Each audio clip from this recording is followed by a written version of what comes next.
ಧರ್ಮಸ್ಥಳ ತಲೆಬುರುಡೆ ಕೇಸ್ನಲ್ಲಿ ಮಿಂಚಿನ ತನಿಖೆ ಆಗ್ತಾ ಇದೆ.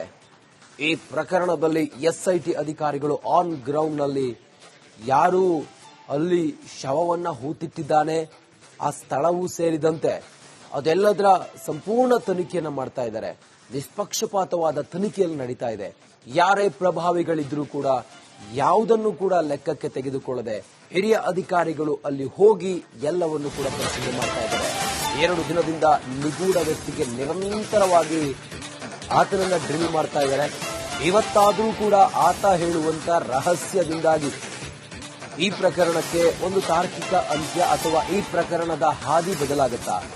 ಧರ್ಮಸ್ಥಳದಲ್ಲಿ ಹಿಂದೆ ನಡೆಯುತ್ತಾ ಸ್ಥಳ ಮಹಾಜರು ಇವತ್ತು ಶವಗಳನ್ನ ಹೂತಿಟ್ಟ ಸ್ಥಳವನ್ನ ಆ ನಿಗೂಢ ವ್ಯಕ್ತಿ ತೋರಿಸ್ತಾನ. ಬೆಳ್ತಂಗಡಿಯಲ್ಲಿ ಹೆಚ್ಚಿನ ಪೊಲೀಸ್ ಭದ್ರತೆಯನ್ನ ಕೈಗೊಳ್ಳಲು ವ್ಯವಸ್ಥೆಯನ್ನು ಮಾಡಲಾಗಿದೆ. ಆ ನಿಗೂಢ ವ್ಯಕ್ತಿ ಹೇಳುವಂತ ಒಂದೊಂದು ಹೇಳಿಕೆಯೂ ಕೂಡ ಭಾರಿ ಪ್ರಮುಖವಾಗುತ್ತೆ. ಆತ ಆಡಿದ ಮಾತಿನ ಆಧಾರದ ಮೇಲೆ ತನಿಖೆಯ ಹಾದಿಯೂ ಕೂಡ ಸಾಗುತ್ತೆ. ನಾನಾ ಆಯಾಮಗಳಲ್ಲಿ ತನಿಖೆಯನ್ನು ಮಾಡ್ತಾ ಇರುವಂತಹ ಎಸ್ಐಟಿ ಅಧಿಕಾರಿಗಳು ಆತನ ಸ್ಟೇಟ್ಮೆಂಟ್ ಮೇಲೆ ತನಿಖೆಯನ್ನು ಮುಂದುವರಿಸ್ತಾರೆ. ಆತ ಎಲ್ಲೂ ಕೂಡ ಎಲ್ಲಿ ಹೂತಿಟ್ಟಿದ್ದ ಶವವನ್ನ ಅನ್ನೋದ್ರ ಬಗ್ಗೆ ಇನ್ನೂ ಕೂಡ ಹೇಳಿಲ್ಲ.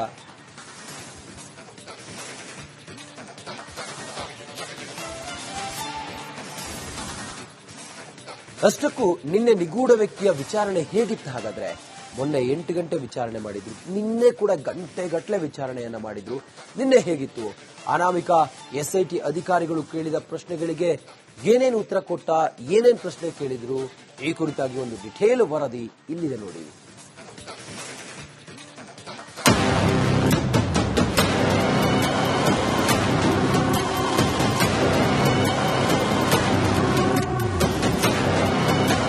ಧರ್ಮಸ್ಥಳ ಇಡೀ ದೇಶಾದ್ಯಂತ ಸುದ್ದಿಯಾಗ್ತಿದೆ.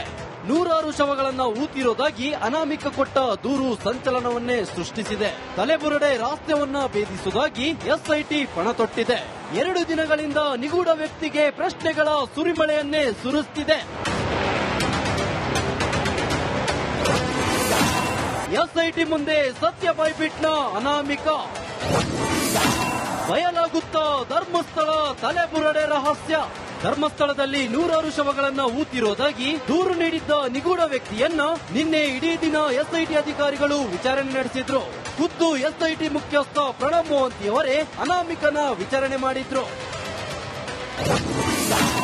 ಇಂದಿನಿಂದ ಶುರುವಾಗುತ್ತಾ ಸ್ಥಳ ಮಹಾಜರು. 2 ದಿನಗಳ ಕಾಲ ಮಂಗಳೂರಿನಲ್ಲಿ ವಿಚಾರಣೆ ನಡೆಸಿದ ಎಸ್ಐಟಿ ಅಧಿಕಾರಿಗಳು ಇವತ್ತು ಆ ನಿಗೂಢ ವ್ಯಕ್ತಿಯನ್ನ ಬೆಳ್ತಂಗಡಿಗೆ ಕರೆತರೋಕೆ ಪ್ಲಾನ್ ಮಾಡಿದ್ದಾರೆ. ಬೆಳ್ತಂಗಡಿಯ ಎಸ್ಐಟಿ ಕಚೇರಿಯಲ್ಲಿ ವಿಚಾರಣೆ ನಡೆಸೋಕೆ ಚಿಂತಿಸಿದ್ದಾರೆ. ಅಲ್ಲದೆ ಇಂದಿನಿಂದಲೇ ಅಸ್ಥಿಪಂಜರಗಳನ್ನ ಹೊರತೆಗೆಯುವ ಕೆಲಸ ಶುರುವಾಗೋ ಎಲ್ಲ ಸಾಧ್ಯತೆಗಳಿವೆ. ಇನ್ನು ನಿನ್ನೆ ಇಡೀ ದಿನ ನಿಗೂಢ ವ್ಯಕ್ತಿಯ ವಿಚಾರಣೆ ನಡೆಸಿದ ಎಸ್ಐಟಿ ಅಧಿಕಾರಿಗಳು ಏನೆಲ್ಲ ಪ್ರಶ್ನೆ ಕೇಳಿದ್ರು ಅಂತಾನೆ ತೋರಿಸ್ತೀವಿ ನೋಡಿ. ಅನಾಮಿಕನಿಗೆ ಎಸ್ಐಟಿ ಡ್ರಿಲ್. ಶವಗಳನ್ನು ಊತಿಟ್ಟ ಜಾಗ ನಿನಗೆ ಈಗಲೂ ನೆನಪಿದ್ಯಾ? ಒಂದೇ ಕಡೆ ಊತಿದ್ಯಾ ಅಥವಾ ಬೇರೆ ಬೇರೆ ಕಡೆ ಊತಿದ್ಯಾ? ಶವಗಳನ್ನು ಊತಿಟ್ಟ ಜಾಗ ಪಂಚಾಯಿತಿಗೆ ಸೇರಿದ್ಯಾ? ಆ ಜಾಗ ತೋರಿಸಲು ಮಾನಸಿಕವಾಗಿ ಸಿದ್ಧನಾಗಿರುವೆಯಾ? ನೀನು ಊತಿರುವ ದೇಹಗಳನ್ನ ಕೊಲೆ ಮಾಡಲಾಗಿತ್ತ? ಆ ಕೃತ್ಯದ ಆರೋಪಿಗಳು ಯಾರೆಂದು ನಿನಗೆ ಗೊತ್ತಾ? ಆರೋಪಿಗಳು ಇವರೇ ಎಂದು ಹೇಳಲು ಸಾಕ್ಷ್ಯ ಇದೆಯಾ? ನೀನು ಇಷ್ಟು ವರ್ಷ ಅಜ್ಞಾತವಾಗಿರಲು ಕಾರಣ ಏನು? ಏಕಾಏಕಿ ವಕೀಲರ ಬಳಿ ಬರಲು ಸಹಾಯ ಮಾಡಿದ್ಯಾರು? ನಿನ್ನನ್ನ ಯಾರೋ ಹುಡುಕಿಕೊಂಡು ಬಂದಿರಬೇಕು ಅಲ್ವಾ? ಹೀಗೆ ವಿಶೇಷ ತನಿಖಾ ತಂಡದ ಮುಖ್ಯಸ್ಥ ಪ್ರಣಬ್ ಮೊಹಂತಿ ಅನಾಮಿಕನಿಗೆ ಪ್ರಶ್ನೆ ಮೇಲೆ ಪ್ರಶ್ನೆ ಕೇಳಿದ್ರು. ಇದಿಷ್ಟೇ ಅಲ್ಲ, ನಿಗೂಢ ವ್ಯಕ್ತಿ ಹೊರತೆಗೆದಿದ್ದ ತಲೆಬುರುಡೆ ಬಗ್ಗೆಯೂ ಡ್ರಿಲ್ ಮಾಡಿದ್ರು. ಅನಾಮಿಕನಿಗೆ ಎಸ್ಐಟಿಯಿಂದ ಪ್ರಶ್ನೆ ಮೇಲೆ ಪ್ರಶ್ನೆ. ನೀನು ಅಸ್ಥಿಪಂಜರವನ್ನ ಹೊರತೆಗೆದಿದ್ದು ಎಲ್ಲಿ? ಆ ಅಸ್ಥಿಪಂಜರ ಹೆಣ್ಣಿನತ್ತ ಪುರುಷನತ್ತ? ಕೊನೆಯದಾಗಿ ಊತು ಹಾಕಿದ ಅಸ್ಥಿಪಂಜರವೇ ಆತ್ಮಹತ್ಯೆಯಿಂದ ಮೃತಪಟ್ಟ ಶವವಾಗಿತ್ತ? ದೌರ್ಜನ್ಯದಿಂದ ಮೃತಪಟ್ಟ ಕುರುವು ಇತ್ತ? ಶವ ಉಳುವಾಗ ನಿನ್ನ ಜೊತೆ ಯಾರಿದ್ದರು? ಶವದ ಜೊತೆಯಲ್ಲಿ ಬೇರೆ ವಸ್ತುಗಳು ಇತ್ತ?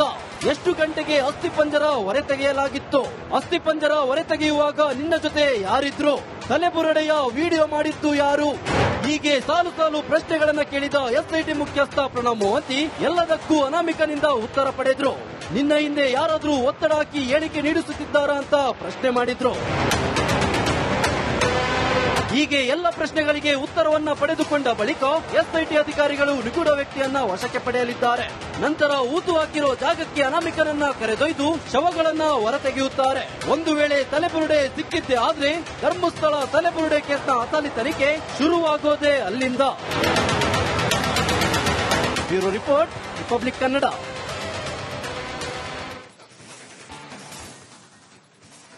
ಧರ್ಮಸ್ಥಳ ತಲೆಬುರುಡೆ ಕೇಸ್ನಲ್ಲಿ ಮಿಂಚಿನ ತನಿಖೆ ಆಗ್ತಾ ಇದೆ. ಈ ಪ್ರಕರಣದಲ್ಲಿ ಎಸ್ಐಟಿ ಅಧಿಕಾರಿಗಳು ಆನ್ ಗ್ರೌಂಡ್ ನಲ್ಲಿ ಯಾರು ಅಲ್ಲಿ ಶವವನ್ನ ಹೂತಿಟ್ಟಿದ್ದಾನೆ, ಆ ಸ್ಥಳವೂ ಸೇರಿದಂತೆ ಅದೆಲ್ಲದರ ಸಂಪೂರ್ಣ ತನಿಖೆಯನ್ನು ಮಾಡ್ತಾ ಇದ್ದಾರೆ. ನಿಷ್ಪಕ್ಷಪಾತವಾದ ತನಿಖೆಯಲ್ಲಿ ನಡೀತಾ ಇದೆ.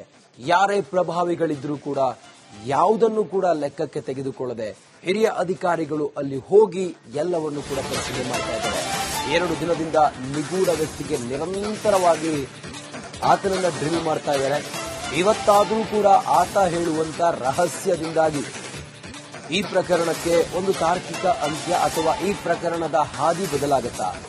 ಧರ್ಮಸ್ಥಳದಲ್ಲಿ ಇಂದೇ ನಡೆಯುತ್ತಾ ಸ್ಥಳ ಮಹಜರು. ಇವತ್ತು ಶವಗಳನ್ನ ಹೂತಿಟ್ಟ ಸ್ಥಳವನ್ನ ಆ ನಿಗೂಢ ವ್ಯಕ್ತಿ ತೋರಿಸ್ತಾನ. ಬೆಳ್ತಂಗಡಿಯಲ್ಲಿ ಹೆಚ್ಚಿನ ಪೊಲೀಸ್ ಭದ್ರತೆಯನ್ನ ಕೈಗೊಳ್ಳಲು ವ್ಯವಸ್ಥೆಯನ್ನು ಮಾಡಲಾಗಿದೆ. ಆ ನಿಗೂಢ ವ್ಯಕ್ತಿ ಹೇಳುವಂತ ಒಂದೊಂದು ಹೇಳಿಕೆಯೂ ಕೂಡ ಭಾರಿ ಪ್ರಮುಖವಾಗುತ್ತೆ. ಆತ ಆಡಿದ ಮಾತಿನ ಆಧಾರದ ಮೇಲೆ ತನಿಖೆಯ ಹಾದಿಯೂ ಕೂಡ ಸಾಗುತ್ತೆ. ನಾನಾ ಆಯಾಮಗಳಲ್ಲಿ ತನಿಖೆಯನ್ನು ಮಾಡ್ತಾ ಇರುವಂತಹ ಎಸ್ಐಟಿ ಅಧಿಕಾರಿಗಳು ಆತನ ಸ್ಟೇಟ್ಮೆಂಟ್ ಮೇಲೆ ತನಿಖೆಯನ್ನು ಮುಂದುವರಿಸ್ತಾರೆ. ಆತ ಎಲ್ಲೂ ಕೂಡ ಎಲ್ಲಿ ಹೂತಿಟ್ಟಿದ್ದ ಶವವನ್ನ ಅನ್ನೋದ್ರ ಬಗ್ಗೆ ಇನ್ನೂ ಕೂಡ ಹೇಳಿಲ್ಲ.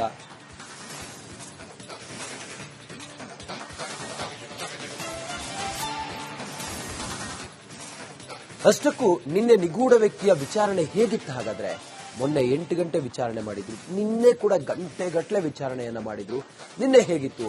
ಅನಾಮಿಕ ಎಸ್ಐಟಿ ಅಧಿಕಾರಿಗಳು ಕೇಳಿದ ಪ್ರಶ್ನೆಗಳಿಗೆ ಏನೇನು ಉತ್ತರ ಕೊಟ್ಟ, ಏನೇನು ಪ್ರಶ್ನೆ ಕೇಳಿದ್ರು, ಈ ಕುರಿತಾಗಿ ಒಂದು ಡಿಟೇಲ್ ವರದಿ ಇಲ್ಲಿದೆ ನೋಡಿ.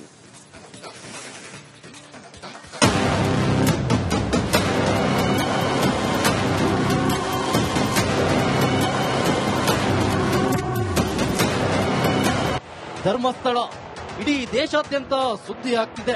100 ಶವಗಳನ್ನ ಊತಿರೋದಾಗಿ ಅನಾಮಿಕ ಕೊಟ್ಟ ದೂರು ಸಂಚಲನವನ್ನೇ ಸೃಷ್ಟಿಸಿದೆ. ತಲೆಬುರುಡೆ ರಹಸ್ಯವನ್ನ ಭೇದಿಸುವುದಾಗಿ ಎಸ್ಐಟಿ ಪಣ ತೊಟ್ಟಿದೆ. 2 ದಿನಗಳಿಂದ ನಿಗೂಢ ವ್ಯಕ್ತಿಗೆ ಪ್ರಶ್ನೆಗಳ ಸುರಿಮಳೆಯನ್ನೇ ಸುರಿಸುತ್ತಿದೆ. ಎಸ್ಐಟಿ ಮುಂದೆ ಸತ್ಯ ಬಾಯ್ಬಿಟ್ನ ಅನಾಮಿಕ. ಬಯಲಾಗುತ್ತಾ ಧರ್ಮಸ್ಥಳ ತಲೆಬುರುಡೆ ರಹಸ್ಯ.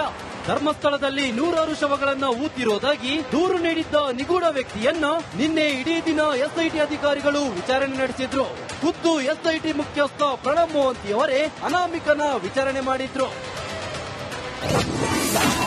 ಇಂದಿನಿಂದ ಶುರುವಾಗುತ್ತಾ ಸ್ಥಳ ಮಹಜರು. 2 ದಿನಗಳ ಕಾಲ ಮಂಗಳೂರಿನಲ್ಲಿ ವಿಚಾರಣೆ ನಡೆಸಿದ ಎಸ್ಐಟಿ ಅಧಿಕಾರಿಗಳು ಇವತ್ತು ಆ ನಿಗೂಢ ವ್ಯಕ್ತಿಯನ್ನ ಬೆಳ್ತಂಗಡಿಗೆ ಕರೆತರೋಕೆ ಪ್ಲಾನ್ ಮಾಡಿದ್ದಾರೆ. ಬೆಳ್ತಂಗಡಿಯ ಎಸ್ಐಟಿ ಕಚೇರಿಯಲ್ಲಿ ವಿಚಾರಣೆ ನಡೆಸೋಕೆ ಚಿಂತಿಸಿದ್ದಾರೆ. ಅಲ್ಲದೆ ಇಂದಿನಿಂದಲೇ ಅಸ್ಥಿ ಪಂಜರಗಳನ್ನ ಹೊರತೆಗೆಯುವ ಕೆಲಸ ಶುರುವಾಗೋ ಎಲ್ಲ ಸಾಧ್ಯತೆಗಳಿವೆ. ಇನ್ನು ನಿನ್ನೆ ಇಡೀ ದಿನ ನಿಗೂಢ ವ್ಯಕ್ತಿಯ ವಿಚಾರಣೆ ನಡೆಸಿದ ಎಸ್ಐಟಿ ಅಧಿಕಾರಿಗಳು ಏನೆಲ್ಲ ಪ್ರಶ್ನೆ ಕೇಳಿದ್ರು ಅಂತಾನೆ ತೋರಿಸ್ತೀವಿ ನೋಡಿ.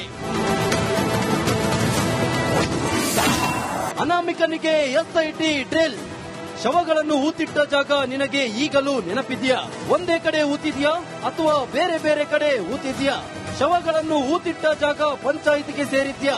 ಆ ಜಾಗ ತೋರಿಸಲು ಮಾನಸಿಕವಾಗಿ ಸಿದ್ಧನಾಗಿರುವೆಯಾ? ನೀನು ಊತಿರುವ ದೇಹಗಳನ್ನ ಕೊಲೆ ಮಾಡಲಾಗಿತ್ತ? ಆ ಕೃತ್ಯದ ಆರೋಪಿಗಳು ಯಾರೆಂದು ನಿನಗೆ ಗೊತ್ತಾ? ಆರೋಪಿಗಳು ಇವರೇ ಎಂದು ಹೇಳಲು ಸಾಕ್ಷ್ಯ ಇದೆಯಾ? ನೀನು ಇಷ್ಟು ವರ್ಷ ಅಜ್ಞಾತವಾಗಿರಲು ಕಾರಣ ಏನು? ಏಕಾಏಕಿ ವಕೀಲರ ಬಳಿ ಬರಲು ಸಹಾಯ ಮಾಡಿದ್ಯಾರು? ನಿನ್ನನ್ನ ಯಾರೋ ಹುಡುಕಿಕೊಂಡು ಬಂದಿರಬೇಕು ಅಲ್ವಾ? ಹೀಗೆ ವಿಶೇಷ ತನಿಖಾ ತಂಡದ ಮುಖ್ಯಸ್ಥ ಪ್ರಣಬ್ ಮೋಹಂತಿ ಅನಾಮಿಕನಿಗೆ ಪ್ರಶ್ನೆ ಮೇಲೆ ಪ್ರಶ್ನೆ ಕೇಳಿದ್ರು. ಇದಿಷ್ಟೇ ಅಲ್ಲ, ನಿಗೂಢ ವ್ಯಕ್ತಿ ಹೊರ ತೆಗೆದಿದ್ದ ತಲೆಬುರುಡೆ ಬಗ್ಗೆಯೂ ಡ್ರಿಲ್ ಮಾಡಿದ್ರು. ಅನಾಮಿಕನಿಗೆ ಎಸ್ಐಟಿಯಿಂದ ಪ್ರಶ್ನೆ ಮೇಲೆ ಪ್ರಶ್ನೆ. ನೀನು ಅಸ್ಥಿಪಂಜರವನ್ನ ಹೊರತೆಗೆದಿದ್ದು ಎಲ್ಲಿ? ಆ ಅಸ್ಥಿಪಂಜರ ಹೆಣ್ಣಿನದ್ದ ಪುರುಷನದ್ದ? ಕೊನೆಯದಾಗಿ ಊತು ಹಾಕಿದ ಅಸ್ಥಿಪಂಜರವೇ ಆತ್ಮಹತ್ಯೆಯಿಂದ ಮೃತಪಟ್ಟ ಶವವಾಗಿತ್ತ? ದೌರ್ಜನ್ಯದಿಂದ ಮೃತಪಟ್ಟ ಕುರುಹು ಇತ್ತ? ಶವ ಉಳುವಾಗ ನಿನ್ನ ಜೊತೆ ಯಾರಿದ್ದರು? ಶವದ ಜೊತೆಯಲ್ಲಿ ಬೇರೆ ವಸ್ತುಗಳು ಇತ್ತ? ಎಷ್ಟು ಗಂಟೆಗೆ ಅಸ್ಥಿಪಂಜರ ಹೊರತೆಗೆಯಲಾಗಿತ್ತು? ಅಸ್ಥಿಪಂಜರ ಹೊರತೆಗೆಯುವಾಗ ನಿನ್ನ ಜೊತೆ ಯಾರಿದ್ರು? ತಲೆಬುರುಡೆಯ ವಿಡಿಯೋ ಮಾಡಿದ್ದು ಯಾರು? ಹೀಗೆ ಸಾಲು ಸಾಲು ಪ್ರಶ್ನೆಗಳನ್ನ ಕೇಳಿದ ಎಸ್ಐಟಿ ಮುಖ್ಯಸ್ಥ ಪ್ರಣಬ್ ಮೊಹಂತಿ ಎಲ್ಲದಕ್ಕೂ ಅನಾಮಿಕನಿಂದ ಉತ್ತರ ಪಡೆದ್ರು. ನಿನ್ನ ಹಿಂದೆ ಯಾರಾದ್ರೂ ಒತ್ತಡ ಹಾಕಿ ಹೇಳಿಕೆ ನೀಡಿಸುತ್ತಿದ್ದಾರಾ ಅಂತ ಪ್ರಶ್ನೆ ಮಾಡಿದ್ರು. ಹೀಗೆ ಎಲ್ಲ ಪ್ರಶ್ನೆಗಳಿಗೆ ಉತ್ತರವನ್ನ ಪಡೆದುಕೊಂಡ ಬಳಿಕ ಎಸ್ಐಟಿ ಅಧಿಕಾರಿಗಳು ನಿಗೂಢ ವ್ಯಕ್ತಿಯನ್ನ ವಶಕ್ಕೆ ಪಡೆಯಲಿದ್ದಾರೆ. ನಂತರ ಊತು ಹಾಕಿರೋ ಜಾಗಕ್ಕೆ ಅನಾಮಿಕನನ್ನ ಕರೆದೊಯ್ದು ಶವಗಳನ್ನ ಹೊರತೆಗೆಯುತ್ತಾರೆ. ಒಂದು ವೇಳೆ ತಲೆಬುರುಡೆ ಸಿಕ್ಕಿದ್ದೆ ಆದ್ರೆ ಧರ್ಮಸ್ಥಳ ತಲೆಬುರುಡೆ ಕೇಸ್ನ ಅಸಲಿ ತನಿಖೆ ಶುರುವಾಗೋದೇ ಅಲ್ಲಿಂದ. Bureau report, republic Kannada.